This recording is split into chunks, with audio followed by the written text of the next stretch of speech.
pagbabalik nila Mang Istong at Grace sa Monticello, nalaman na nga nila ang pagkamatay ni Aling Nadia at napaiyak na lamang si Grace nung nalaman niya ito dahil naging party na sa kanilang mga buhay si Aling Nadia.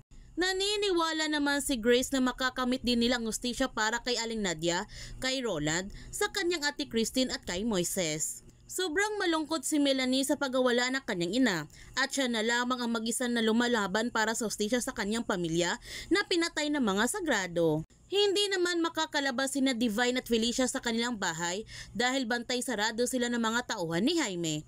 Sinabihan nila Sir si Divine na mas mabuti na lamang nandyan sila dahil malapit nang matapos ang paghahari ng kanyang kuya Jaime. Nag-alala ng labi si Divine sa kaligtasan ni Moises at kinakailangan iligtas nila Rafael at ilasar sa madaling panahon si Moises.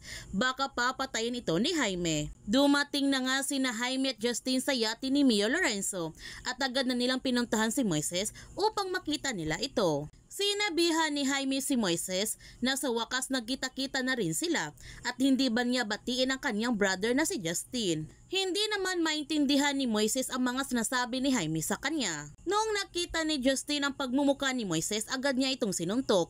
Lalaban na sana si Moises, ngunit tinutukan siya ng baril ni Mio Lorenzo.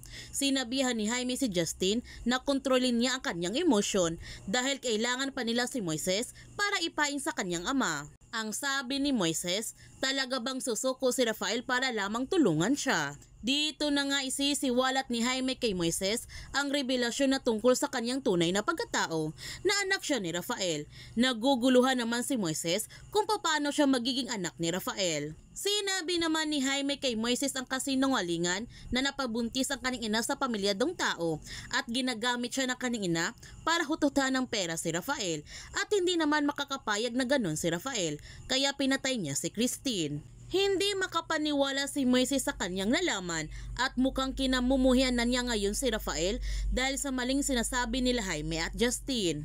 Samantala, nagtanong si Maxine sa kanyang ama kung may balita na ba siya kay Moises.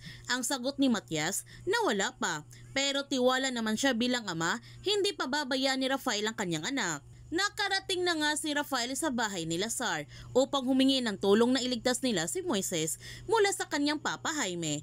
Nagtanong si Rafael sa kanyang tito Lazar kung sino sa kanyang mga tauhan na pwede niyang isama. Sinabihan ni Lazar si Rafael na hindi madali na kalabanin ang kanyang kuya Jaime at alam niya ito. Ang sabi ni Rafael na hawak ng kanyang papa Jaime si Moises at baka ano pang mangyari sa kanyang anak at nagmamakawa si Rafael sa kanyang tito Lazar na tulungan siya nito. Kaya huwag natin palalapasin ang 3 linggo ng Pamilya Sagrado.